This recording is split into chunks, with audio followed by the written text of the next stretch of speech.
Assalamu alaikum wa rahmatullahi wa barakatuh. Welcome to day 12 of the Quranic 2025 New Year Challenge. Our challenge this new year is to complete the study of Surah Al-Mulk in the month of January. There are 30 ayat in Surah Al-Mulk, so we're going to take one ayah per day. We're going to read the ayah, we're going to dissect its tajweed rules, we're going to learn its meaning, explore its timeless wisdom and lessons, and as an added challenge, we're going to memorize one ayah per day from Surah Al-Mulk. This surah is special to Rasul sallallahu alaihi wasallam. He wished that every member of his ummah memorizes this surah, and this surah is our protector from the punishment, from the torment of the grave, provided that we recite it every single night. And then with the Quran, it's not just about reciting. Reciting alone is not enough. Reciting gives you hasanat. Yes, one letter, 10 hasanat. And that is amazing. But the Quran is sent down as guidance. Remember, Allah declared in ayah number 2 of Surah Al-Baqarah, ذَلِكَ الْكِتَابُ لَا رَيْبَ فِيهِ هُدًى لِلْمُتَّقِينَ. That is the book where there is no doubt in it, guidance for the people of taqwa. So it's not just about reading, it's about understanding, it's about applying the timeless lessons into our lives and shaping our lives based on the Quran. It's about being more Quranic. Now let's look at ayah number 12 of Surah Al-Mulk.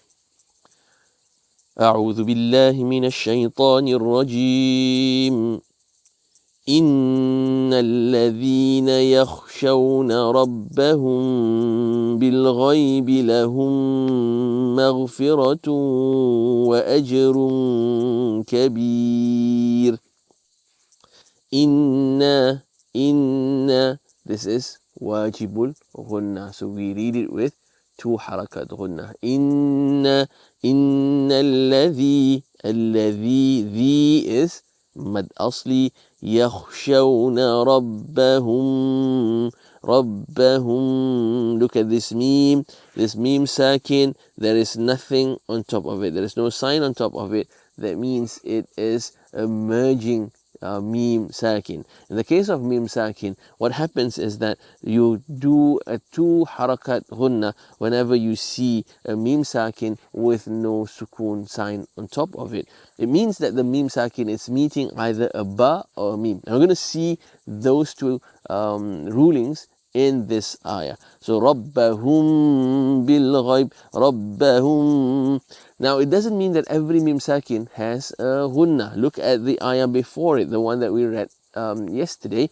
Bidham bihim here.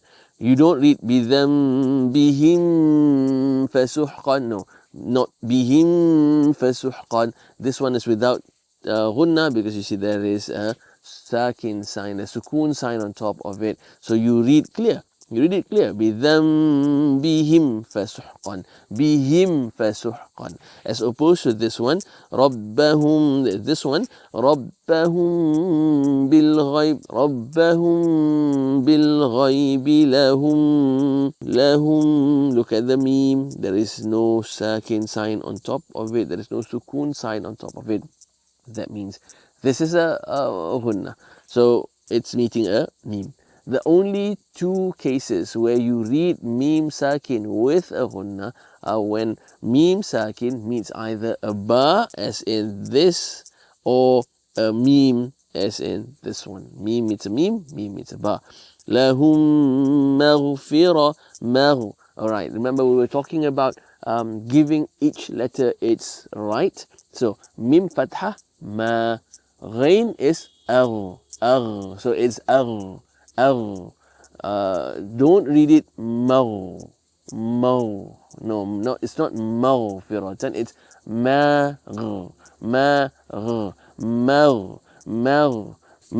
maghfiratu.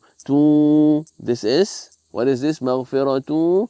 This is yarmalun. So this is a complete merger. There is no sound of the tanween. It's not tun, no, it's tu. Gunna, tu harakat gunna. Maghfiratun wa aj is qalqalah.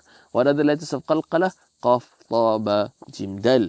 Rung. That is a semi-merger. It's not yarmalun. but it is a 99 tanween.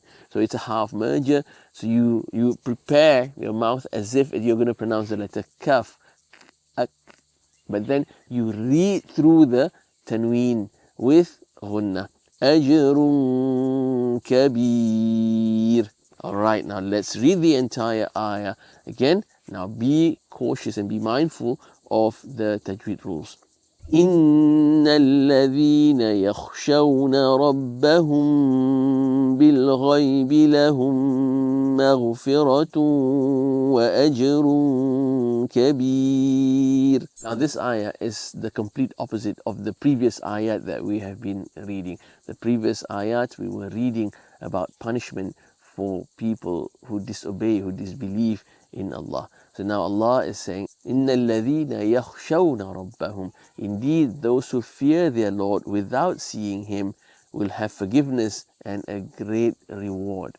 Everywhere you will find in the Quran where Allah mentioned punishment, Allah will then mention its reward. Where Allah mentions reward, Allah would then follow it up with an ayat of punishment. This is the balance in Islam, and this is the balance in life. You need the carrot, you need the stick. You cannot just have the carrot and expect everyone to behave, nor can you have just the stick and without expecting anyone to break. Because some people today, because of all this mumbo jumbo about positive psychology, don't get me wrong, positive psychology has its place, but when taken too far, that there's no criticism, you can't say anything bad, you can't say no, you can't punish, you can't this, you can't do that.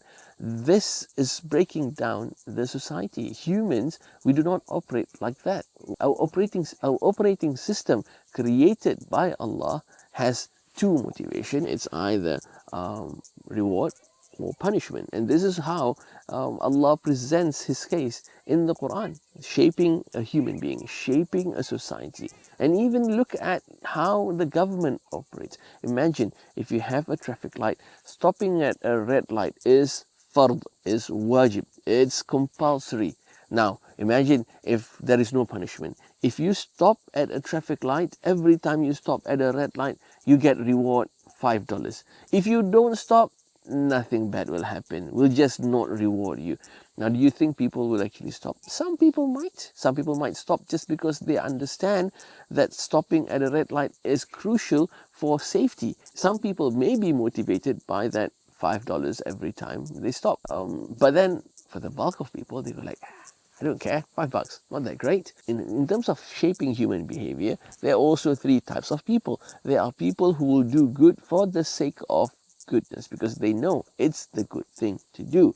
It's the right thing to do. And there will be people who worship Allah, who obey Allah because they love Allah. It's not so much about the reward or punishment, but because they feel so indebted to Allah. They feel like Allah has created me. Allah has given me everything. So I should worship Him. I should do as per His commands. But then there are others who are like, no, I want Jannah. I like the reward. I want my house to be next to a flowing river. I want a house up the hill. I want all those things because I couldn't get it in this world.